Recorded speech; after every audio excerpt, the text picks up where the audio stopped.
The sterling silence, a love hidden in grief. Losing your husband is crushing. Discovering you're pregnant right after is life-altering. But escaping that double-edged grief by accepting a job to care for a reclusive millionaire's silent son. She had no idea she was stepping into a house where love was hidden, a maze of secrets only time and the heart could reveal. Don't forget to like this story, comment below, subscribe, and share it with anyone who loves a good tale of redemption and new beginnings. Now, let's dive in. The rain had finally eased, but the cemetery grounds were still soaked, as if the earth itself refused to accept the finality. Isabel's damp shoes sank slightly into the mud, yet she stood motionless. Everyone else had left, some in haste, others because they simply didn't know what to say. Only she remained. She and the still wet gravestone. Ethan Cole. Police officer. Beloved husband. 32 years old. The letters were fresh in the stone, but Izzy felt them carved inside her. She tried to take a deep breath, but the air wouldn't fill her lungs. Her chest felt heavy. It wasn't just physical, though her body screamed with exhaustion. It was another pain, a silent, vast agony that found no exit. When she finally managed a choked sob, it tasted salty, a mix of rain and unshed tears. Ethan died on a Tuesday. She could still hear the phone ringing, still recall the broken voice of the colleague who tried to explain what he barely understood himself. A sudden shootout, an attempted robbery, immediate reaction, too much valor for a cowardly world. She wasn't allowed to see the body. What arrived was the sealed casket and cold bureaucracy that felt like a mockery of her pain. Izzy forced herself through the days on autopilot, as if she'd swallowed an emotional anesthetic that didn't numb the pain, but kept her from screaming. Returning home alone was worse. Every corner of their apartment held a piece of Ethan, his uniform still hanging behind the bathroom door, his soap, the coffee pot he always forgot to turn off. She lacked the strength to change anything. The bed remained, one side intact, the other sunken by a warm absence that seemed to breathe at night. It was that weekend when she first threw up, 3 times. At first, she dismissed it as nerves or silent disgust. But when she realized her period was 2 weeks late, the thought hit her like lightning. She bought the test at a 24-hour pharmacy, hands trembling and eyes vacant. She sat on the bathroom floor with her back against the wall, waiting the longest 2 minutes of her life. And then she saw it. Positive. She didn't scream. She didn't cry. She just sat there, the test in her hands, a gaping hole in her chest. Pregnant. And a widow. The words made no sense together. On Monday, she returned to work. Her manager tried to convince her to take leave, but she refused. "If I stop, I'll break," was all she said. The hospital became the only place where the pain felt distant. Izzy was good at her job, an obstetrics nurse who had guided births for almost 8 years. She had seen women reborn as mothers. But now, walking the halls and hearing a newborn cry hurt her like an invisible blade. She smiled. She pretended. But inside, every cry reminded her that her child wouldn't have a father waiting at the door. One evening, on break, she sat staring at the cold, untouched rice in her lunch container, trying to convince herself she was strong. But her colleague, Maya, noticed. "You're not okay, Izzy. You don't have to pretend." "I'm not pretending, I don't know what okay is anymore." Maya, a woman of few words but sharp observation, didn't push. A few days later, however, she returned with a crumpled paper scrawled with a name and a number. "It's a bit unusual, but it might be an escape. A friend of mine works as a cook at a country estate upstate. The boss needs a nanny." "A nanny?" Izzy asked, raising tired eyes. His wife died. The son is 5. The house is huge, but it's like a mausoleum. The last nanny left without a word. Why? I'm a nurse, Maya. I don't know how to look after a kid like that. Yes, you do, Izzy. You always did, and now more than ever. Izzy tucked the paper away. That night, she didn't sleep. She stared at the ceiling, the empty side of the bed, and the box where she'd stored Ethan's last uniform shirt. The next day, she called. The man who answered had a dry voice. Yes, we're hiring. The estate is 2 hours from the city. I can send someone to pick you up. Are you sure? Sure. Goodbye. And he hung up. 2 days later, a black SUV was waiting outside the hospital. Izzy climbed in with a backpack on her shoulder, and no goodbyes. The drive was long, surrounded by trees that seemed to grow in silence. When the estate gate opened, she felt the weight of the place before she even stepped out. The house was enormous, but dark, as if it had forgotten its own light. The driver led her to the entrance. There, she saw him for the first time. Julian Sterling, tall, with an unkempt beard and impenetrable eyes. He didn't say hello or welcome. He only nodded and turned away. She followed him inside. The house was spotless but lifeless. Furniture seemed to be there out of obligation. There were paintings, but no faces. Vases, but no flowers. He pointed to her room. The boy's name is Liam. He's next door. He's quiet, not aggressive. Dinner is at 7. The house is yours, but I prefer silence. Is that clear? Perfectly. It was all she managed to say. That night, Izzy sat on the edge of the bed and touched her own belly. It was still too early to feel anything, but she knew. Inside her, a new life was trying to bloom, even in the midst of so much silence, so much absence, so much pain. She closed her eyes and whispered to herself, just one more day, just one more step.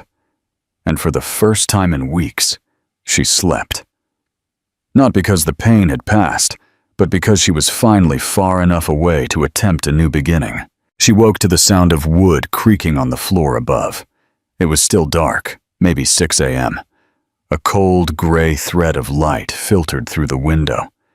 It took Izzy a moment to remember where she was. The bed wasn't hers.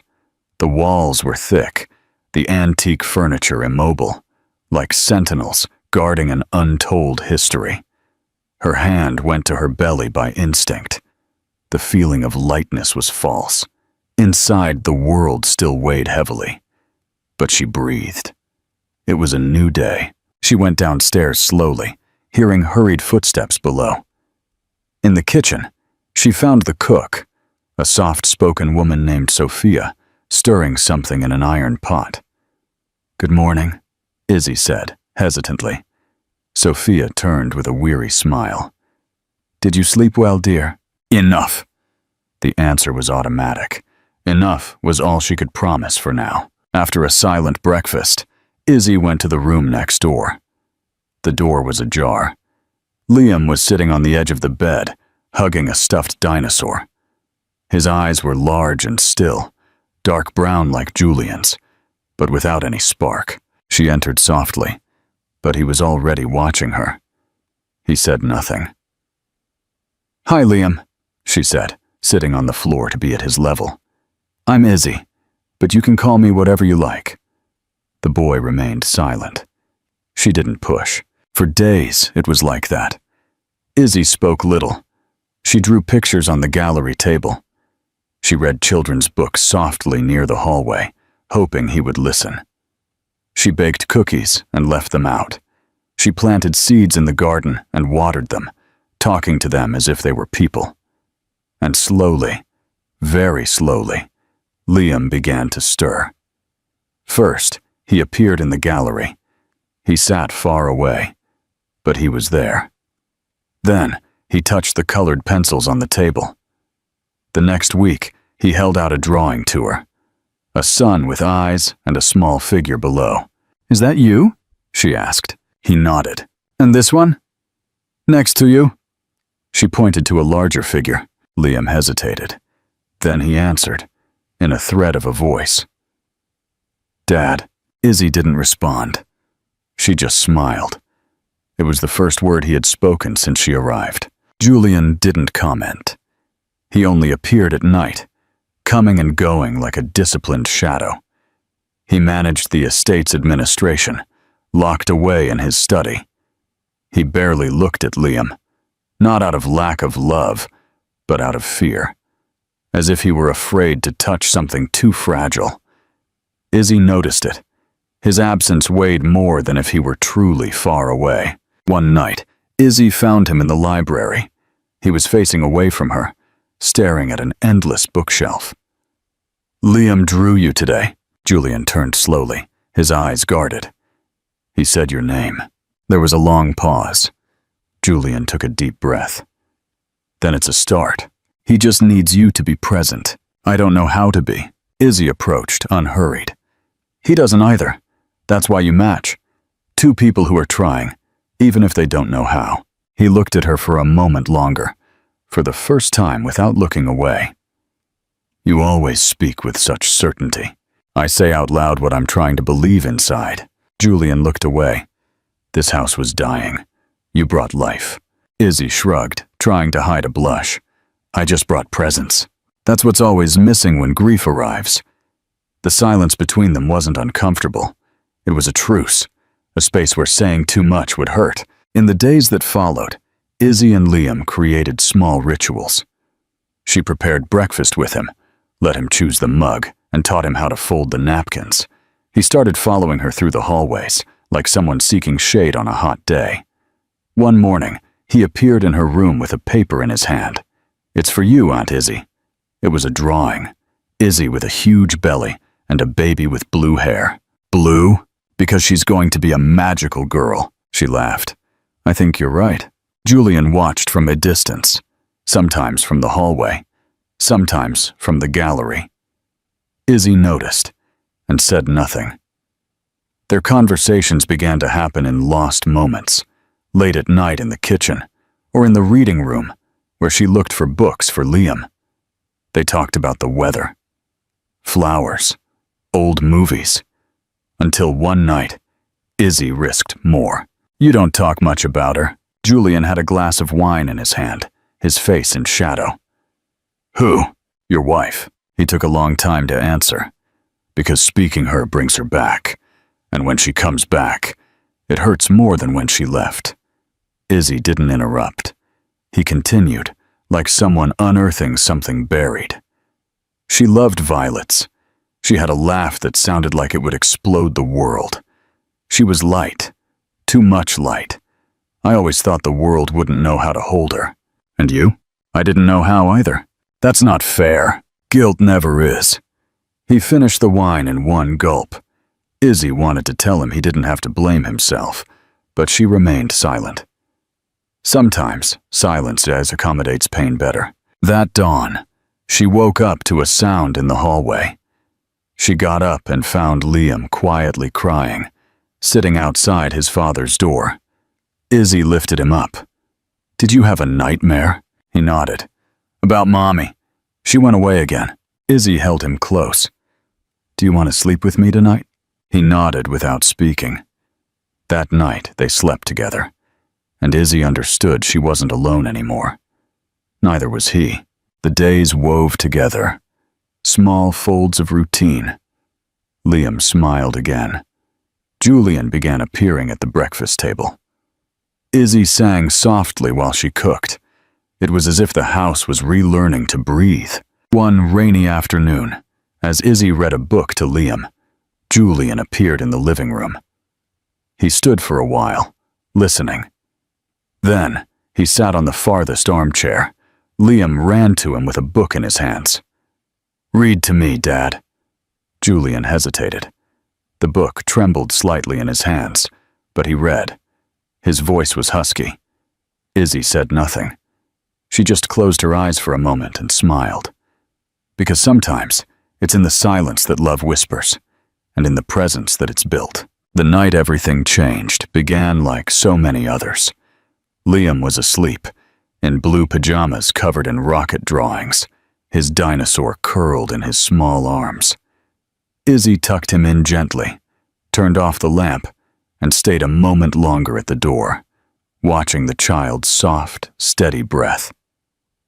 That serene sound had become, without her realizing it, the only peace she found in the early mornings.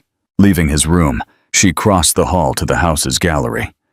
The moonlight bathed the wooden floors in a dull, bluish glow. It was warmer tonight, and the wind blew with an almost practiced calm. Julian was there, sitting on the long, dark wood bench, his gaze lost in the open night. "He fell asleep fast today," she said, stopping beside him. Julian turned slowly. There was something different in his look. It wasn't just exhaustion. It was a kind of presence he rarely revealed. "He likes your voice," he replied. Izzy sat down next to him. Not too close, but close enough for the silence between them to become intimate. "Did you like your wife's voice too?" she asked carefully. Julian took a long time to answer. "I liked everything about her, but I never listened to her voice as much as I should have. Sometimes we don't listen because we think we'll have time later." "Time deceives us," Izzy said, with the softness of someone speaking more about herself than about him. Julian turned toward her. The breeze moved the loose strands of Izzy's hair, and for a second, he looked at her as if he saw beyond. "Time deceives us," he said, and then added, in an almost involuntary whisper, "You scare me." Izzy looked at him surprised. "Scare you? Why? Because I bring you back to life?" She didn't have time to answer or to think of an appropriate response. Julian leaned in slowly, like someone who doesn't want to break the night's fragile spell. And then he kissed her. It wasn't urgent, nor rushed. It was a hesitant, almost sad kiss. A kiss full of accumulated pain and contained tenderness, as if he was asking for forgiveness before touching her mouth. Izzy didn't resist. It was no time for resistance. She closed her eyes and let the moment happen, completely, without defenses. But like everything rare and true, it didn't last. The next morning, Julian didn't appear for breakfast or lunch. That night, he left before Liam fell asleep. Izzy felt the emptiness like a discreet cut. She didn't confront him. She didn't seek explanations. She just noticed it and carried on. With each passing day, his distance became a planned absence.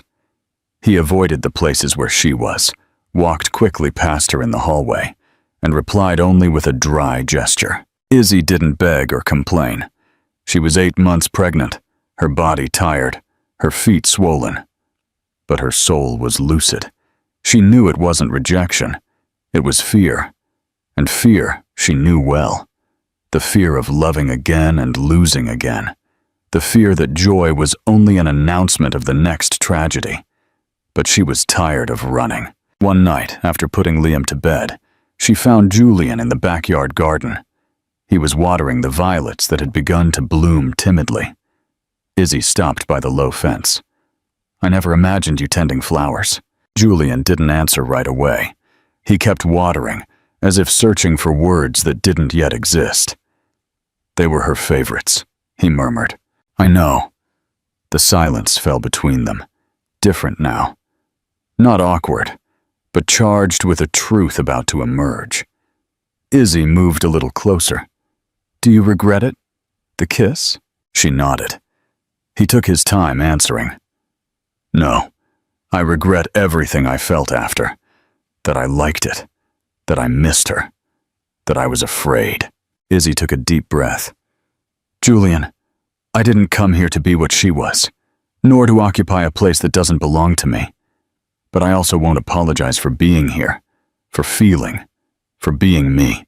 Julian put the watering can down. "Do you have any idea what you're doing to me?" "Maybe, but only if you allow it." She was tired of half-words, of spaces she couldn't occupy. She didn't want to replace anyone. She wanted to be herself, with all her scars, her past, and all the love she still held, even after the pain. Julian took a deep breath. His eyes were red, but he wasn't crying. When my wife died, I found a note in the car's glove compartment that was meant for me. She was going to leave me. She was going to take Liam with her. Izzy felt the ground shift beneath her feet. And why are you telling me this now? Because since you arrived, I started feeling fear again. Fear that what I love will also leave. What if it's my fault again? What if I lose you too? You. Izzy held back a sob. You won't lose me, Julian, unless you're the one who pushes me away. He looked at her like someone seeking refuge, and then, with a low voice, as if tearing out something he had kept for too long, he spoke. That car, she shouldn't have been driving it. It was meant for me. She left before I did. The car was mine. The driver had warned me that the brakes had an issue. I was going to use another one, but she took it anyway. Alone? And then the accident. No witnesses, nothing stolen, no logic. Do you think it was planned? He nodded slowly. And I think it was someone close, very close. Someone who wanted to silence me for something I discovered in the company. Contracts, bribes, maybe more.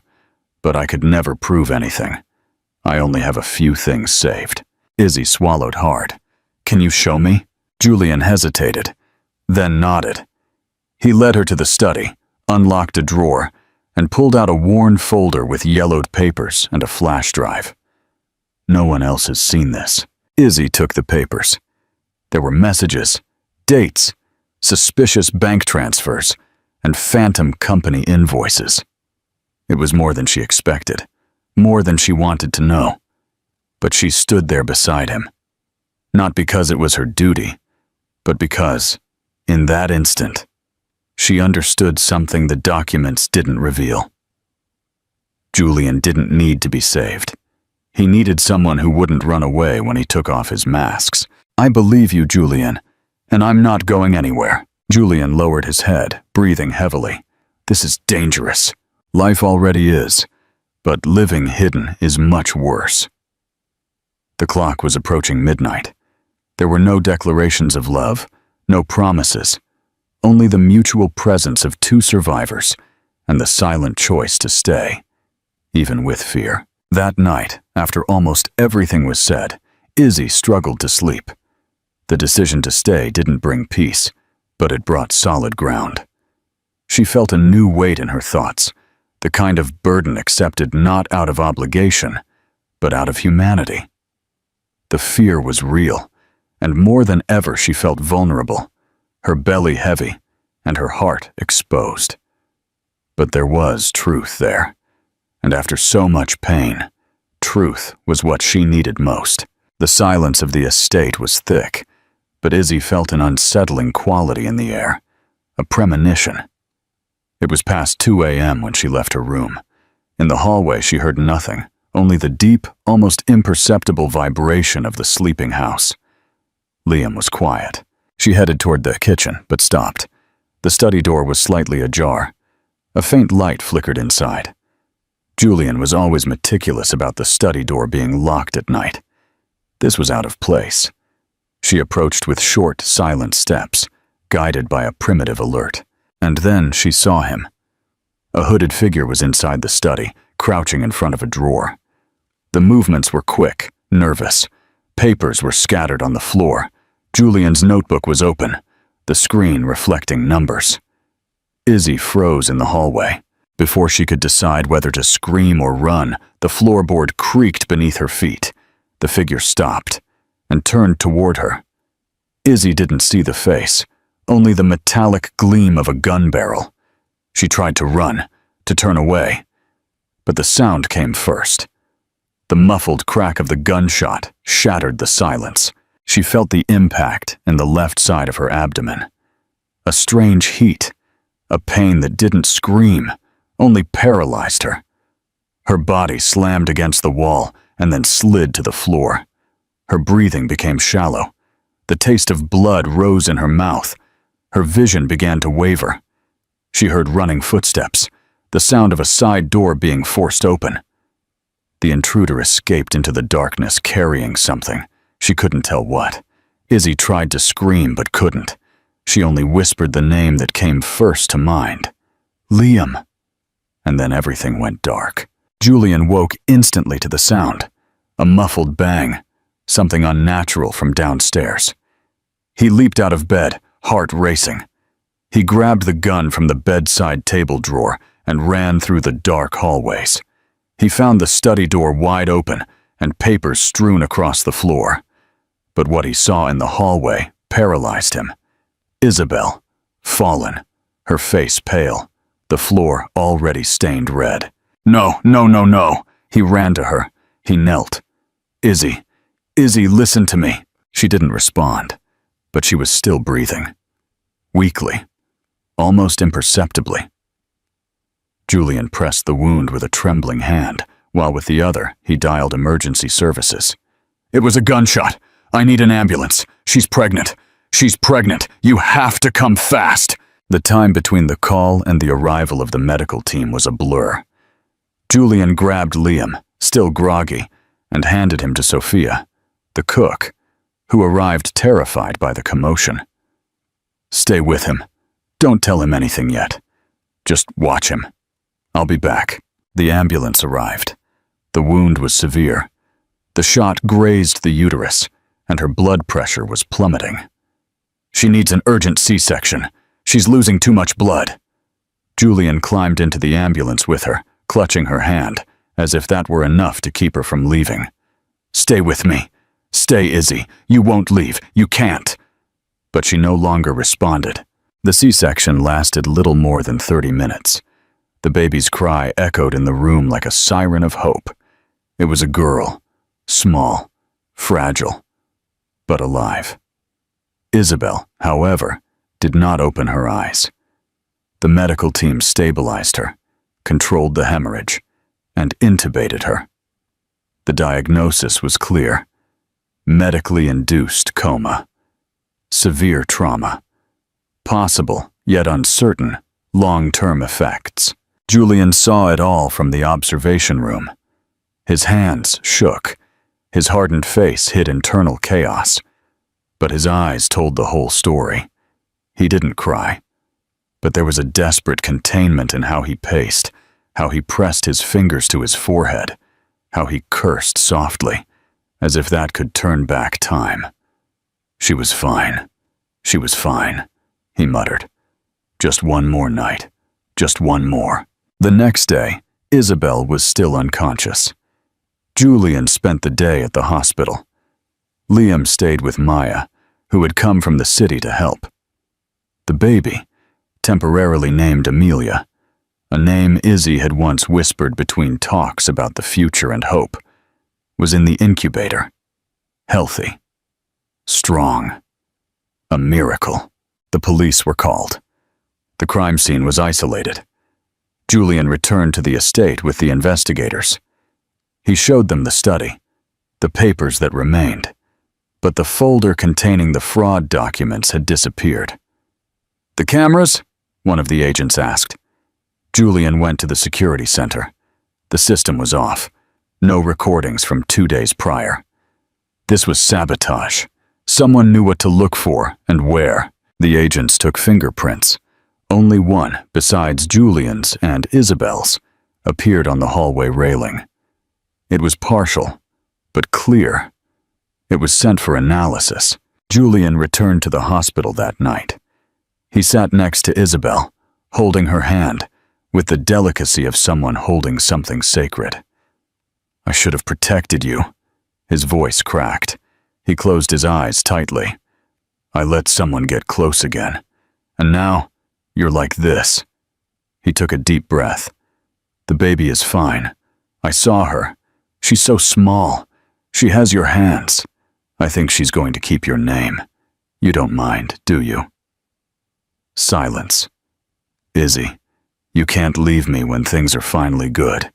Not now. He rested his head on the edge of the bed and stayed there for hours, praying for the first time in years. Not for a miracle, but for her. The next morning broke clean and blue after days of rain. Julian woke to the sound of his daughter crying from the hallway. The nurse brought her in for a brief, symbolic visit. He took her in his arms, arranging the blankets, and approached Isabel's bed. "Look who came to see you. She's getting beautiful, just like you." He sat in the armchair, about to start another of those long, one-sided conversations, when he felt it. A slight movement, almost imperceptible. Her hand contracted under his. Julian froze. "Izzy?" Her breathing hadn't changed, but her fingers moved again. He leaned in, his eyes locked on her face. "Izzy, if you're there, squeeze my hand." Silence, and then she squeezed it. Slowly, weakly, but real. Julian gasped, his eyes filling. The nurse noticed the reaction and ran to get the medical team. But Julian didn't move. He stayed there, kneeling by the bed, his daughter in his arms and his heart ablaze. Isabel's eyes fluttered, trembled. She opened her eyelids with effort. She took time to focus, but when she did, she smiled. A weak, tired, but complete smile. Julian let out a sob, the trembling laughter of someone who is about to lose everything and, against all odds, gets the impossible back. Isabel tried to speak, but couldn't. She only looked at the baby, then at him. Julian leaned in, pressing his forehead to hers, and whispered, as if it were the first day of a new life, "You're back. You survived, and I love you, Izzy, more than I've ever loved anyone." She closed her eyes again, but this time, it wasn't a coma. It was peace. That afternoon, she spoke for the first time. Her voice was weak, but there. Is she okay?" Julian smiled. "She's perfect, just like her mom." Isabel turned her face slowly. Tears rolled down her cheeks without haste. "I thought I wouldn't see her face." "You were wrong," he said, squeezing her hand. "You're stronger than you think." She looked around. The IVs, the machines, the monitors. Then her eyes returned to him. "And the man? He's in custody. He'll pay for everything to..." Everything. She absorbed the information. Then, like someone retrieving a memory, she murmured, "I heard you. Every day." Julian swallowed hard. "Then why did it take you so long?" She smiled weakly. "I needed a reason." She looked at her daughter, then at him. "Now I have two." Epilogue. A life built on truth. The hospital room air, once thick with fear, now hummed with a quiet certainty. Julian rarely left Izzy's side, holding her hand with the reverence of a man who had been given the impossible. Amelia, their daughter, was discharged from the NICU and brought into Izzy's private room. A small, tangible miracle. The new normal at the estate. Izzy's recovery was gradual but steady. 2 months after the shooting, she returned to the estate.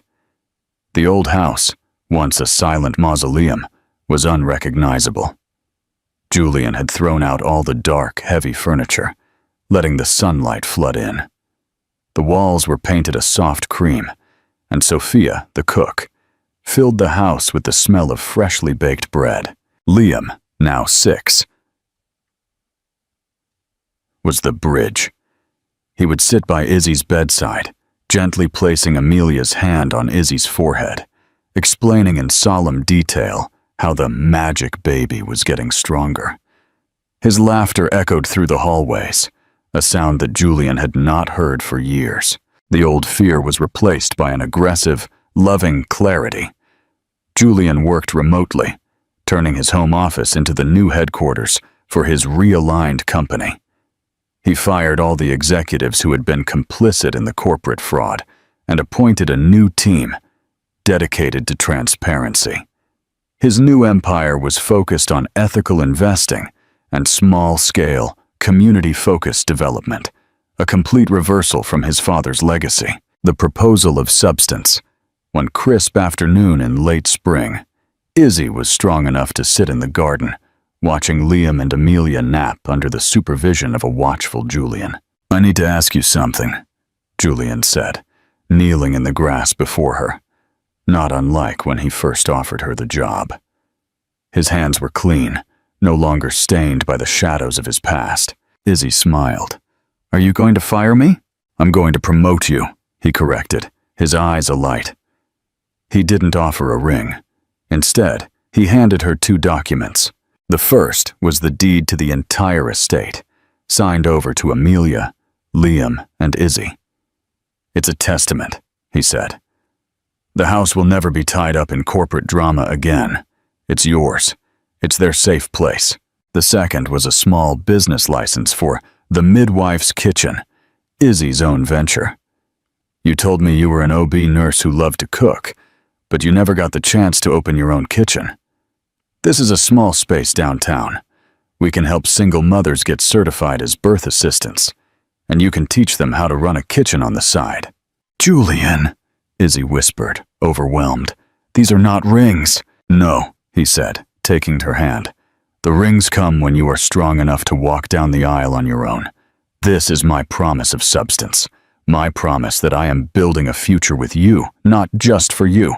It's a foundation of trust. Will you accept this foundation, Izzy?" Tears streamed down her face. "Yes, Julian, I accept your foundation." The final picture. A year later, Izzy walked down the sun-drenched aisle in the garden, wearing a simple dress and holding a bouquet of violets, his late wife's favorite, chosen not out of replacement, but remembrance. Liam, proudly holding Amelia, watched as his father and Izzy exchanged simple vows. Julian Vance, the lonely CEO, was gone. He was replaced by a loving husband and a truly present father. He learned that the only empire worth building is one you can hold in your arms, and the only true foundation is built on love and unvarnished truth. The story is complete. From a place of profound grief, Izzy found love, safety, and a new life built on honesty. What lesson from Izzy and Julian's story do you think Julian's old business rival, Everyth, would have benefited from the most? Share your final thoughts below.